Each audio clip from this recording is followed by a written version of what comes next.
Yeah, excited to be here today, this lovely afternoon. We're talking with Continuum Solutions and really excited to have Allison and Carly join us today to talk about the benefits of staffing versus outsourcing and everything in between.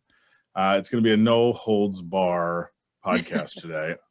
Continuum's been successfully connecting talent and enriching careers in order to support their clients' growth for many, many years. With a uniquely personalized approach, it's more than matching a job description to a resume. Continuum's entirely focused on finding the perfect fit that guarantees expectations and goals are aligned with both the recruit as well as the organization they're being fitted with. So we're super happy to have Allison and Carly with us today. And obviously, I'm Ryan Lakin with Iron Edge Group. Iron Edge is the premier IT solution provider for Texas-based businesses. We provide service-centric strategy and support to eliminate the frustration companies face with technology. And I'm joined by Andrew Moore, our Chief Operating Officer, who's been with the organization for about 462 years in COVID time. Months don't really exist anymore, days or weeks. But excited to have Andrew join us as well as Allison and Carly. Allison's been in the recruiting industry, and I can't wait for you guys to share some of your experience. But Allison's been in recruiting since 2004. She's got a dedicated focus on that client management and business development, while Carly began her career in staffing with efforts dedicated to recruiting and talent acquisition since 2009 when she graduated from the University of Houston. So guys, thank you so much for being on with us today. I love these headshots. They're so you. It perfectly captures the essence of Allison and Carly. And for those that don't know, we've been working with Continuum. I don't even know for how long. It's been so long. I know. Okay, you keep track. It's been a long time. I think we're a decade. We're a decade in. There you go. 10 years. See, all long timers, and here today to share your experiences, some little tidbits in the industry, and really kind of unpack for the audience what's going on and what's the state of the state, what's happening out there in talent. Yeah, well, I mean, that's a great question. And it's a question we see pretty frequently. It's like the first thing we sit down with a client these days and they're like, what's going on? I think what I found to be a pleasant surprise in COVID, we were really nervous. We're a small business. And in April when COVID hit, it's scary. It's scary to these small operations. It's scary to big operations. But I think the world kind of would lead you to believe that the market is kind of doom and gloom, but we've experienced quite the opposite. We've seen some of the busiest months. We usually have a pretty slow December, and the market has been incredibly healthy. People are in demand. Tech talent is soaring, and I think that there's been certainly some industries that have been impacted, and certain people are having to pivot. But collectively, we have walked away being pretty impressed with where the health of our economy is, specifically in Houston. Our focus is more in the Houston and Texas space, but I think as a whole, we're seeing a lot of national opportunities. So I'd say surprisingly pretty great. Well, and when you and I talked recently about a position we were trying to pick up in it was like July or August, I was surprised that I thought it would be more of an opportunity for us to pick up some talent.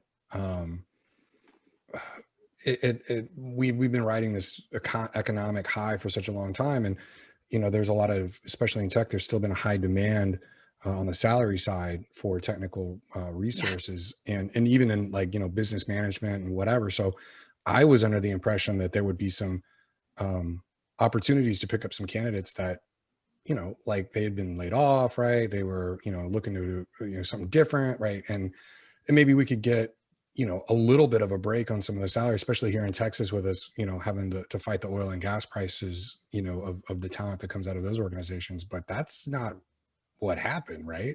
People were still looking to people didn't want to move unless they were going to get money, right? That was what you were talking to us about. Right. I think that's a fair point. So what surprised us too was that, the allegiance to their jobs. I think people in COVID were a little bit nervous about making that move.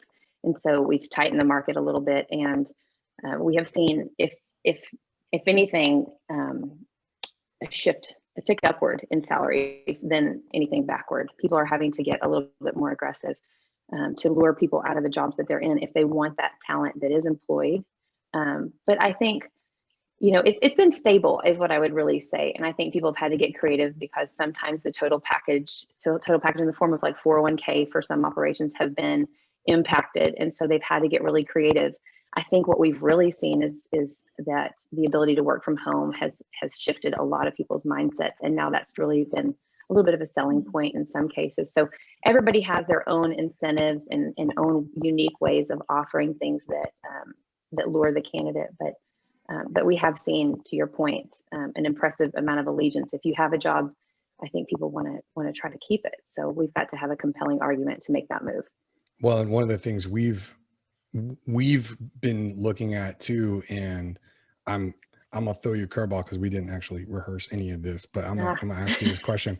We're looking pretty sure the talent. audience realizes already that we don't rehearse. Right, that's fair. But my question is, right? So we're looking at it. The way that we changed the way we did things was when we went remote, right? Like some people are like, oh, we're definitely going back. Like we made the decision that in some capacity, we're going to continue to be remote forever. And we had to start making decisions about where we were going to start hiring people from, right? Like, so could we hire somebody in Minnesota, right? Or could we hire somebody in California? We as a company, for various reasons, decided we were going to stay within Texas, but Texas is massive. So we've been looking at talent in like Dallas, Austin, El Paso, right? Are you guys seeing that too, where people are like not as tied? Like maybe you've got people that, are you opening up your search criteria to look for talent outside of just this general market, or does that make it difficult for companies? And what are you guys seeing there? Carly, you want to field this one? Sure. Yeah, 100%. I think the remote shift has been huge. We have seen a lot of benefits come out of it. And I think that, COVID had everybody just kind of stop and take a look at how busy our lives had truly gotten. And to allow the people, new employees, existing employees, the opportunity to be able to be productive at home, it really did shift things in a positive direction for that work-life balance that everyone I think is seeking, especially people with families or, commuting in a car in a city like Houston is difficult. And so not only can you spread out your scope of the people that you're looking for so that you can find that perfect talent. Maybe they don't live in the inner city. Maybe they couldn't have commuted to your office before, but you're not restrained with those geographical kind of restrictions before, so you can get the exact talent you're looking for while your employee is able to be incredibly productive and also present in their personal lives. So it's been a really great thing to watch kind of unfold among all of our clients. And I think that it's just expanded the candidate pool for a lot of people.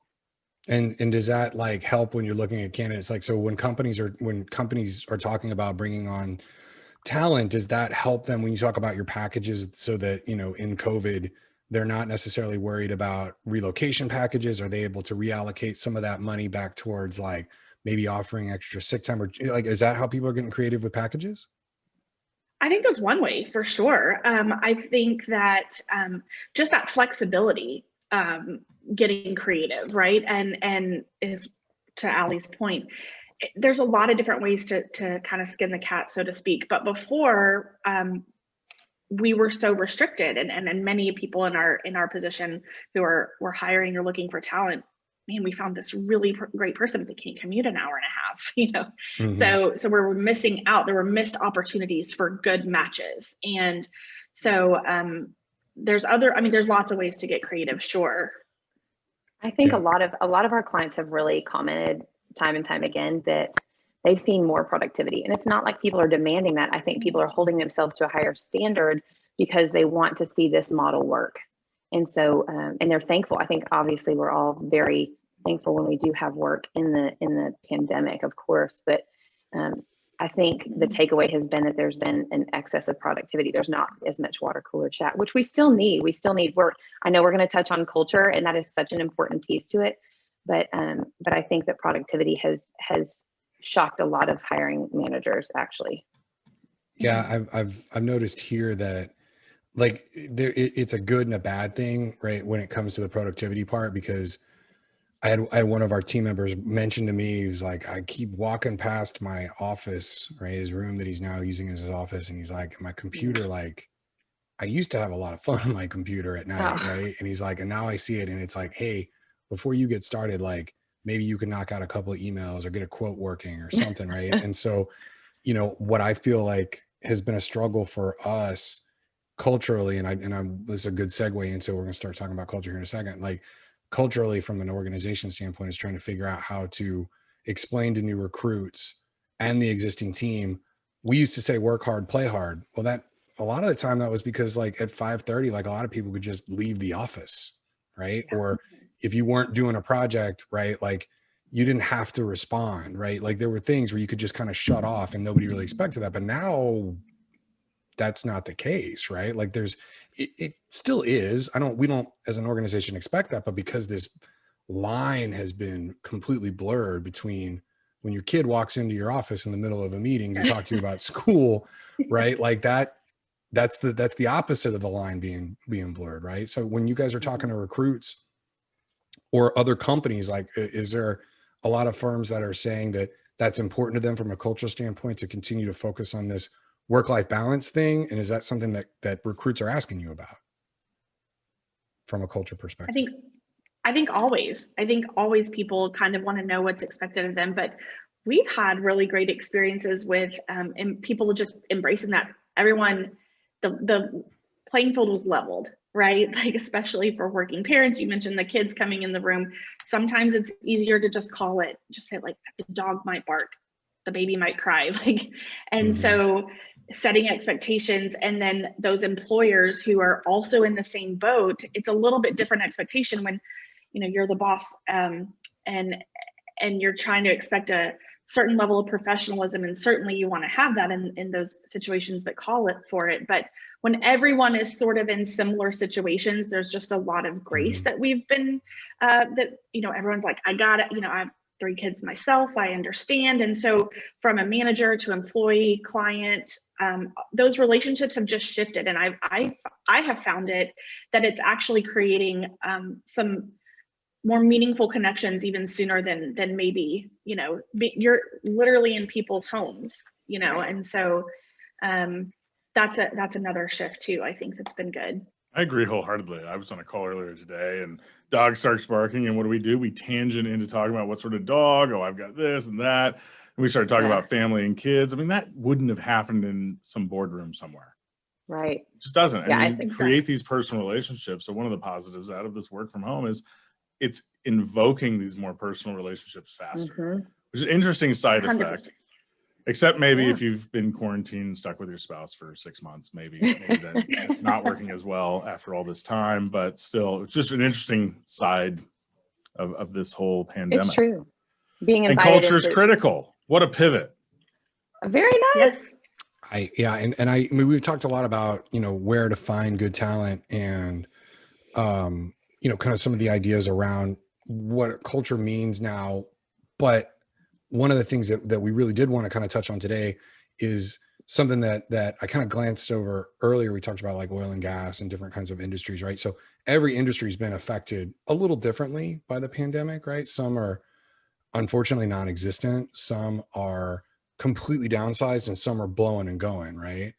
And one of the things that we found, particularly with being in a service industry for technology, is and we see it with, you know, law firms and accounting firms and other service-based firms too. Like there are companies that want to outsource during turndowns, right? Or what I saw at the end of last year was that it looked like a lot of small businesses had about 6 months of being really introspective because of the pandemic to be like, what do we really want to do and what's keeping us from moving in the right direction? And so we saw a lot of inbound opportunities as an organization where people are like, I want to change my IT provider.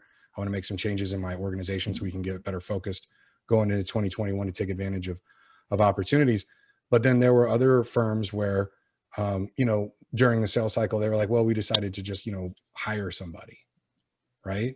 And I think, and we've been doing this long enough on the sales side, we kind of know that, right? There are companies that want to outsource and there are companies that like to hire, right? Depending on what their core culture kind of is. Like, do you guys have the same type of experience when you're working with a firm? Like when you work with them, you're like, oh, this is going to be super successful. They're really ready to grow and they're ready to bring somebody on board, or they're like, maybe they're not quite ready for that. Like, do you know kind of when you work with people, like how that works? Yeah, I think we do. I think that's part of what our job is, to kind of help them figure out what is going to be best. And some of those conversations that we're having is, are we looking at project-based work? Is this going to be a need to be filled for 3 months to even a year that you could have somebody come on, or is this a role that's going to be an ongoing, continuing need, or multiple roles? And so there's assessing what they actually need and how much time they have to do it in. So it's sort of, and then that internal culture that you talked about, right? So it works for some companies to outsource, to bring on a third-party vendor. They have a culture of kind of letting go, and they're fine with that, and looking at sort of a consultative approach to being able to complete the projects or meet their internal business goals. And then other companies aren't comfortable with that at all, and they have more of a culture of maintaining that control. And so, well, one thing we can do is help them have those conversations and figure out how we can best support them in those endeavors. Well, I mean, Brian, you've been doing this for Iron Edge longer than I have, and I know that when we engage with clients, like you've got experience where we know even after they come on as managed services clients, like clients in the past, where they really would be better served if they hired somebody, right? Yeah, I think I can count on probably one hand the times that's happened where it's just not going to be a cultural fit. It's not an operational problem. It's not a technology problem. It's culturally, they're just used to having somebody down the hall. And culturally, they're built in a way where everybody's very internalized. And so any type of outsourcing relationship is going to have challenges in that sort of environment. And so for some companies, it's just a better solution. Let's hire and build a team internally. That's what our ownership wants. That's how we've kind of built the organization in the past. That's what we're used to. And they're going to fit in that mold better. It's just too much of a change management problem to start outsourcing. Whether you're outsourcing IT or payroll or accounting or the myriad of things that we can outsource today. You can outsource almost your whole business these days. And so there's just not that cultural desire to do those sort of things, and it's just not going to be the right fit. And identifying that early on is obviously part of my job, and part of our sales team's job. Say, hey, are we going to culturally align in how we do things, or is this not going to work, and you're not going to be happy? And the hardest thing to identify and put, you can't. Oh, we've had this issue, this issue, this issue. There aren't points to culture. Culture is a feeling. Culture is an embodiment. And you're not going to be able to identify, okay, well, this isn't working for me. And you're going to question what it is. And it's going to come back to culture. The organization just isn't built to outsource things. Yeah. But so I guess my question is then, what kind of criteria do you look for so if you're an organization right now, right, like as a business, I think it would be important for us to give some idea of what makes you a company. If you're at that crossroads, you're like, I need help with marketing, right? Do I go hire a marketing person, or do I continue to, or now start outsourcing my marketing, right? Like on the Continuum side, like, do you guys know kind of like, as you begin to interview your clients, like, do you kind of have an idea of what those criteria are when you look from a cultural standpoint about what you might recommend? Yeah, I mean, Carly, weigh in at any point here, but I mean, I think that there's so many factors that go into delineating where you need to focus. I think speed, we talked about this a number of times with clients, it's your speed. Like, can we recruit quickly? Sure. Any skilled recruiting firm can, but sometimes it's more than just one isolated need. So I think with an Iron Edge or, a managed services or traditional outsourcer, you're looking at a sweeping solution. You can turn that solution on and off. Obviously there's some front end legwork that has to happen, but it can just maintain. I mean, the hiring cycle, especially on the direct hire side, can be an investment. I mean, that we work intimately, for a long time. You guys are very discerning as a small organization.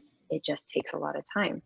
The culture is going to be a big piece, I think, and I don't want to speak for you guys, but letting go, and like if we're an outsourcer, right, they have to go back to that trust-based relationship and make sure that that solution is being handed to you guys, and that they trust that soup to nuts it's handled.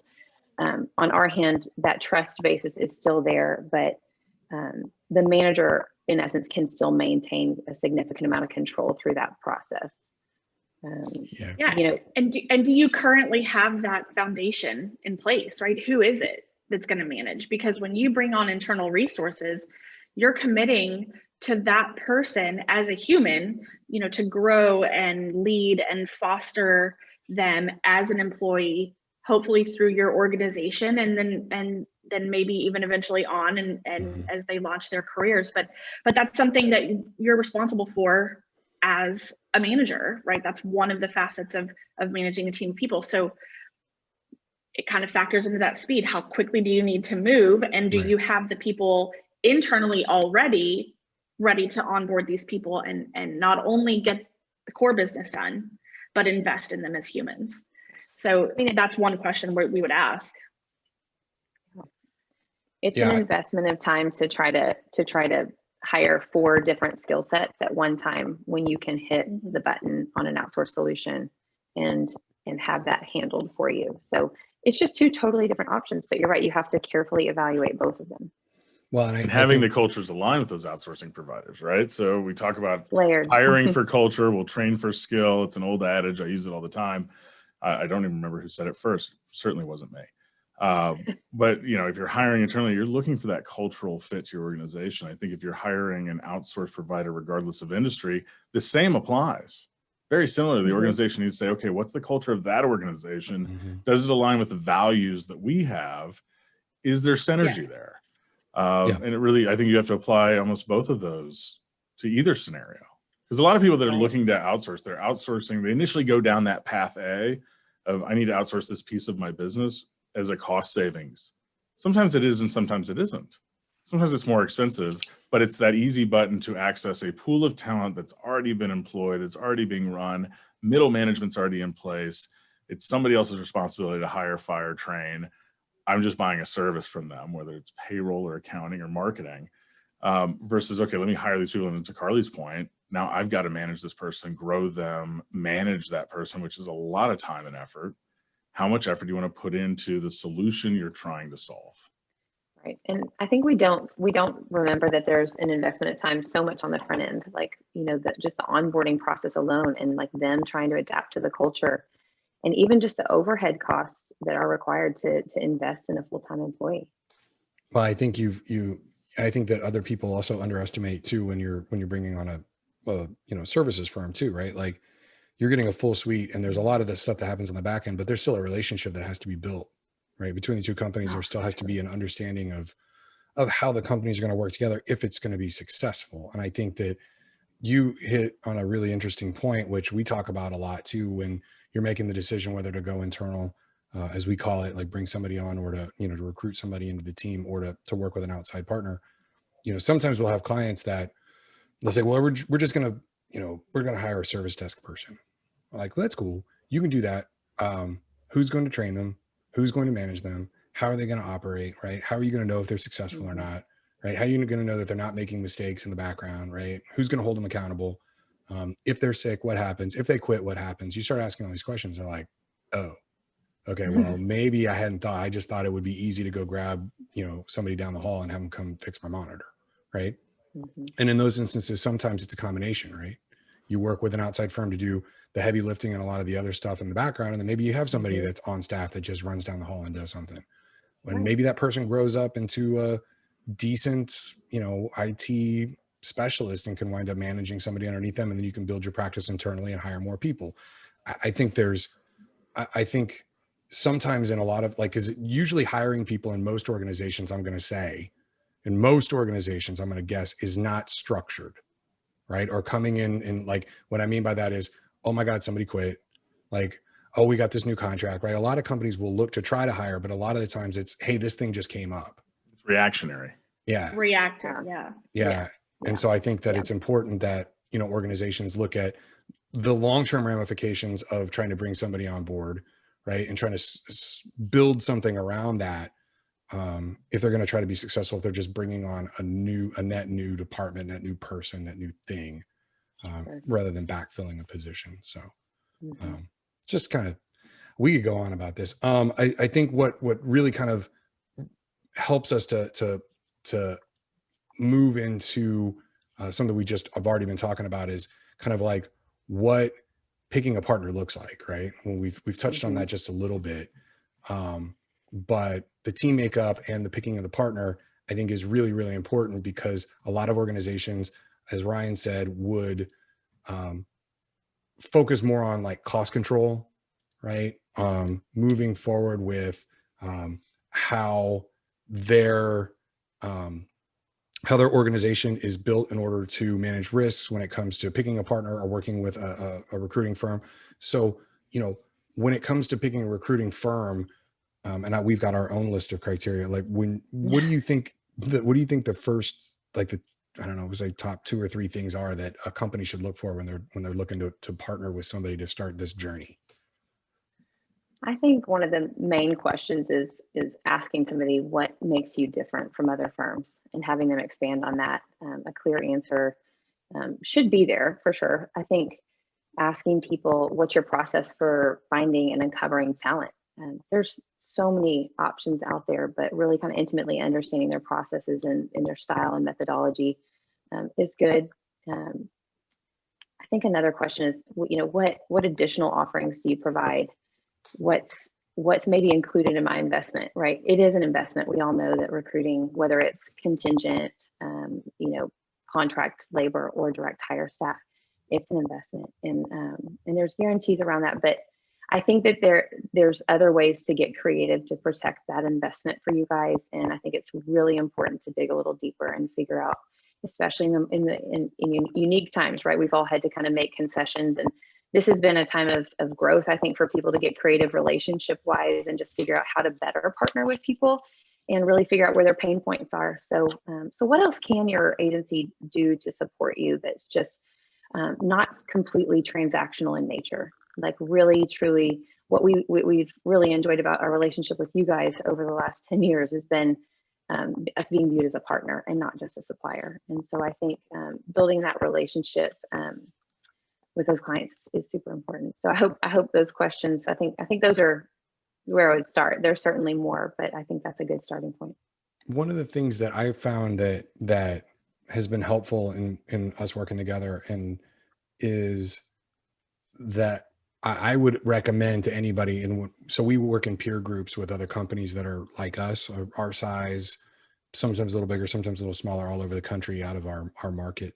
And so they'll ask, what do you do for hiring? And we tell them, and we say we work with a recruiting firm. And there are certain, I think what I found is, from a partnership perspective, right, just as how we handle things, and my recommendation to them is, there are certain positions that I think we're going to be better at filling, and that probably aren't worth y'all's time on certain areas, right? Like we have like some very like entry level positions that are quick to fill, that we know that we want them coming in with almost no experience, right? We're going to start training them up. We're going to do that sort of thing. So we're going to handle that. And then we ask you guys to handle other parts of it. So we've created a customized relationship, right? And the stuff that we do ask you guys to fulfill, which I tell them a lot, is don't just give them the bullet points of what technical skills you're looking for, is what I tell our peer groups, right? And other businesses. Don't just say, I need, SQL, or I need QuickBooks experience, or I need this, and this, right? If you're not explaining to your recruiting partner how you're going to work with that person, what their manager's style is like, what your expectations of communication are like, and if they're not listening to that and infusing that into the people that they're sending over, like after 2 or 3 and the first couple of candidates, I always tell them, like, they may send over a couple of candidates for any job position that are not what you're wanting, but you give them the good feedback. After if you hit 3, 4, 5 candidates and they all still are just basically, they're putting them through a resume like filter, I was like, you probably don't have the right partner, right? Do you guys get that from other firms? Because that's what I tell people that they should look for, because that's like That helps us. Sure. We Maybe are. we're just lucky and Continuum's unique and nobody else does that. Yeah. Well, but we've gotten to invest time in your culture, and that's really what it is. I mean, it is, I think the first time we sat down together, I was like, we might fail the first few times, but you have to give us feedback, and we'll get better over time, better understanding what you need, and culture feeds so much into that. I mean, people can be trained, people can be invested in, but understanding the culture, I mean, that can make or break. We had someone just today say, like, it is important that they bring to the table some solid skills, but them adopting and growing our culture and being a champion of that is the game changer. But all of us are dealing in a human commodity, and that's volatile in and of itself. So having compassion and grace, as Carly called it, for some of those circumstances is good. I do want to say that the marriage of outsourcing, like, there's not a hard and fast rule for everything, right? You can coexist both outsourcing and staffing, and so I think that idea is just something we have to kind of embrace, even in all of the recruiting life cycle, for sure. Well, I think that it also comes back to, like, if you have the right, you were talking earlier about partner makeup and how that works, right? And that's what, we're actually going to get into that in just a second, but I'll segue into it before I bring the slide up, right? When it comes to picking a partner, right? If you're working with a mature partner on the recruiting side or the outsourcing side, right, they should have a flexible enough service and support model that as your business changes, they can adapt as well, right? Like, so for us, or some of our partner companies that we work with, we'll start with a company where we are their full IT staffing, like outsource solution, tool sets, all that stuff, right? When they're 15, 25, 30 people, they get bigger and bigger and bigger. We've had firms get to, 200 or 300 people that we support, and we're doing a chunk of that work still, but then now they have staff, right, that are doing other IT functions, right? And we've often adapted. on our recommendation. Right. You get to that point in business where it's like, okay, you guys are too big to have everything outsourced. You need a champion, and it's no longer the owner that's outsourced IT over here, and he's still the primary point of contact, or she. You've grown your organization. I typically see it at about 100. At about 100 employees, you've got that size and scale and that operation maturity where you've got these departments. So whether you've started to bring in recruiting and HR as a function internal to the business, and still have a partner on the outside helping feed in, because it is a lot of work for just one person, or marketing, you've hired that marketing coordinator internally, and then you've got an outside agency doing the creative pieces of the work. You slowly start insourcing this stuff, mostly for more control, more speed to market, if you will. Yeah. I think that each organization is like living and breathing with its own personality based on the people who make it up, right? So it's kind of like dating a little bit, I mean, you've got to find the right match. With whether you're the MSP partnering with your clients, or you're an organization deciding whether or not you need to outsource or hire internally, either way, it's got to be the right match, and it's based on each individual culture. And as recruiters, it falls into a recruiter's responsibility to understand what that truly looks like for their clients.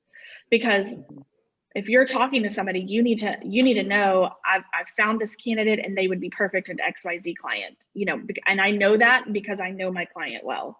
And so it always goes back to that relationship building and trust building, and just having a good understanding so that you can make those decisions at the right time. So it's just a matter of time until Indeed launches a swipe right feature? Yes, exactly. We don't want you to have to swipe left, right? Gosh, that would be amazing. Welcome to Glassdoor.com. We can't. Swipe right. We were actually talking about that yesterday, because we're trying to come up with like a marketing campaign next month for our theme's going to be called Love IT again. So, and it's like February, awesome. right? It's Valentine's Day. Oh.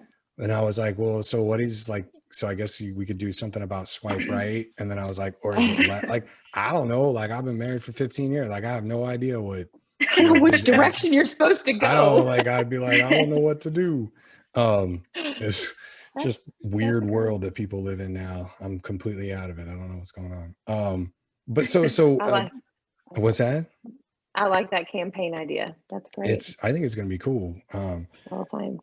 We've really been focused today so far on kind of like how you pick a partner and what that looks like. So once you've made a decision to pick a partner, I think an important thing that we've touched on just a few minutes ago, but kind of let's deep dive on it for just a minute, is level of engagement with a firm, right? I know for a fact that we get better recruits when I am responsive to you all and I am engaged in the process of explaining what I liked and didn't like about each candidate, about, trying to give you direct and immediate feedback, right? It requires my time. Like, I'm not just going to throw it over the fence and then be like, well, they keep giving me crappy candidates. So it's because I'm not involved, right? If I don't get involved. So, do you find that holds true for most firms that you work with, or are there companies out there that it's easy to just like toss people over to? Like, is Andrew just hard to work with? Really, that's kind of what I'm asking it in a very public forum. It's like, by the way, am I a bad client? Exactly. Do I constantly have to like have my questions answered? No. I think we see this across the board. We see all types of clients, and it back to the culture. I think I just always will go back there. We have to know the inner workings and the unique nature of each of our clients. Some people are just quick decision makers, but we work with a lot of small businesses, startups, and private equity organizations. And so these are emerging companies, and a bad hire can be really detrimental. I mean, that can impact a large organization, but when you're in a small organization, you feel it. I mean, the culture you guys have built is so unique, and we have to respect that. And so if it takes us a longer cycle to find that right person, we're in it for the long haul. But knowing is half the battle, and just setting those expectations. We always are so appreciative, after our calls and debriefs, that you're willing to make that investment. It's a catch-22. You're busy, you don't have time to hire, and now you're doing the work of potentially the vacancy that is on your team, or somebody's absorbing that. But making it a priority for us to understand what those needs are is critical. A 5-minute feedback call can change the course of a search very quickly. I think you've got to make that time investment regardless of what you're doing in your business. You're either going to make a time investment in hiring the right person internally, or you're going to make a time investment in working with an outsourced partner, and everything in between. Obviously, time is the one thing we can't make more of, but invest that time wisely. Right. And coaching and working collaboratively with your outside staffing agency or your accounting firm or your IT provider in order to make sure you're getting the experience you want. If you don't say anything, nothing's going to change. Right. So if you don't communicate, hey, I really like this person or that person, I liked how this was answered, I really enjoyed this, trigger word that they said in the interview, giving that feedback is critical, because otherwise no one's going to know. Can't fix what you don't know is broken. Well, right. And transparency. Sorry, go ahead. No, I was going to say, you were right. I was about to say, like, being in outsourcing, and I'm sure for you guys, transparency, like that bilateral feedback is critical, right? It is. And people being receptive on both ends. I mean, I think one of the things we say when we sit down is like, hey, look, we have thick skin. We can't get better if we don't know. And so just giving us detailed feedback, the good, the bad, the ugly. How do we fix the problem? We love that collaboration. We're not getting our feelings hurt. We just want to do better. Yeah, and I think that's important in our industry as well. Whenever we're working with clients, is let us know, right? Like, engage with us. We try in the sales process to make sure that as we bring on new clients, we're like, we expect you to participate in this, right? We 99% of the time when we have a new client, when they say partnership, in that sales cycle, we try to get to the point where we both really understand what that means and that we both believe it. And when we talk about partnership, it's give, take, feedback on both sides. We're in this together. Sometimes we're going to be great. Sometimes we're going to have a mistake. Both sides show grace. And I think that's when those relationships work most effectively. But it's the times where sharing. Yeah. In making sure that we sometimes make time to have those conversations, right? Like, I think when our relationship works the best, even pre-COVID, was you guys would be like, hey, like once a month, we're going to come like sit in your office and like work out of one of your spare offices. It's like, cool. Because then I could talk to you guys about what's going on, and it wasn't like Right. hardcore and you were making time to be around. I miss the good old days when we saw people. I do. Yeah, Lots of food though, lots of public food. there was a lot of I mean, food. will that ever come back? But can I just interject here? I think to all hiring managers maybe listening, like this is not widely adopted, and this is like an open mindset on your part and really refreshing. You're going to have some people going, this agencies did what? Yes, this can happen. You can invite people into your organization and get an intimate lens as to what they're doing. You have to be open-minded to it, but there has to be a loyalty and allegiance. You have to want to link arms, and I don't think that often works when you're trying to use 22 suppliers at once. I think you've really got to be selective and figure out who works best for you guys. I would agree. And the partnership part of it, right? Like the times where it doesn't work, it becomes very apparent when we work with a company where the relationship is very transactional, and it is very much based on, I give you money, you give me this. And it's not about advice. It's not about our understanding of things. It's like, listen, I just need you to close tickets and shut up. I'm like, all right, cool. Like, I guess that's not how we work best in most cases, right? In most cases, It's not how you add value to an organization. Right. That's exactly what I was going to say. Add value, right? Like you as an outsourced partner are adding value so that your companies can go do what it is that they started their business to do in the first place, right? They don't want to be an IT company. That's why they need you, likely in most scenarios. And for us, we want to add value too. We want you to succeed. We want you to find the right people. We don't want to just throw resumes. And a good recruiting agency won't want to do that either. You know, there's long-term success in making sure that our clients are hiring the right people from the get-go. And so it's a give and take relationship. And when one of our clients values what we bring to the table and reciprocates in that partnership, everyone wins. And to circle all the way back to everything that we talked about is, I think it's critical that if your business is looking to outsource or to bring on new staff through a recruiting firm, or to, build out a department, like, they should ask themselves, right, are we willing to make an investment in the time to work with these partner companies, right? Are we looking for simply a transactional company? And there's nothing I don't want to go around like disparaging large organizations. I think there are plenty of large organizations, whether they're staffing firms or, IT recruiting or IT services firms, that are probably pretty good at what they do. But what I can say is that if you're looking as a small to medium business, if you're looking for a partnership, if you're looking for that value add, then you should be looking to work with other companies that are like sized, that are looking to try to develop a relationship or trying to partner with you, that have experience. And I think you're going to find more success with them. And I think it's important that they understand that if they're looking for a transactional relationship, I'm looking for a body shop. I'm looking for somebody to just toss me some hours, some people, right? I'm not that interested in my company culture. I'm just looking to make money. I'm trying to keep it as low cost as possible. There are firms out there that do that, right? There's a lot of firms out there that do that, right? And that's okay. There's no knock on them. There's an industry for it, right? There's money to be made there. But I know that from our perspective, right, our partners and clients and the folks that you guys work with, like, that's kind of not what we do, right? Yeah. I tend to get what you pay for, and yeah, when we all can learn that, it's great. It's really helpful. I mean, we can all bend and flex and yield when we need to and pivot. But yeah, I think you're really right. Yeah, I think it's just important for a company to know what they want when they get into this. Or like, look, we're just looking to do this cheap, and it's, for these reasons, or we need to grow because there's a lot that we don't know, right? We don't know what this skill set looks like, or we don't have the time to do this. And we've got a bunch of cultural things we're trying to keep in line. For whatever reason, we're going to outsource, or we're going to, bring another team member on board. I think they need to make those decisions. And it doesn't have to be demonstrative. They don't have to have a meeting about, what is our culture regarding recruitment and outsourcing. But I think they should have a conversation about whether or not they're looking for a partnership or not, if they're just looking to and what level of time investment they want to make, and whatever path they choose, really quantify the time investment.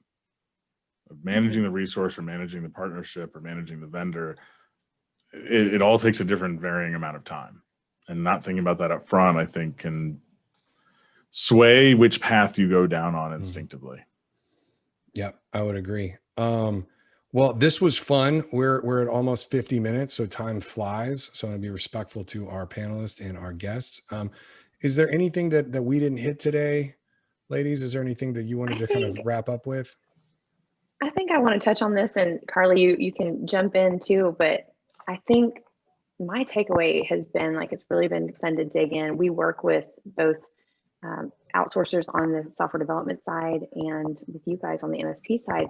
And I think the takeaway for us has been like, there's a world in which we all coexist, and it's really nice. It's really nice when we can go into a meeting and say, okay, well, we're not your fit today. You have a bigger solution here at play. Like, can we make that introduction? But I think that the takeaway for me is that there can be a marriage of both of those things, but understanding the culture is definitely critical, and really doing a lot of homework before you go down either path. I totally agree. Here. Well, this was super awesome. Thank you both, Allison and Carly from Continuum, for joining us today. Thank you, Mr. Lakin, coming in from San Antonio hot. And we will touch base with you all again here in a few weeks. We've got a couple of great BI webinars coming up, and some security stuff. And then hopefully we'll teach you all about how to love your IT again next month. We'll play like some Barry White, and it's going to be awesome. Cue up the soundtrack. Can you get the music playing in the 2 minutes? Perfect. That'll be so good. Cool. Well, I appreciate everybody, and we'll talk to you guys again soon. Thank you very much. Thank you for having us. All right. Bye, guys.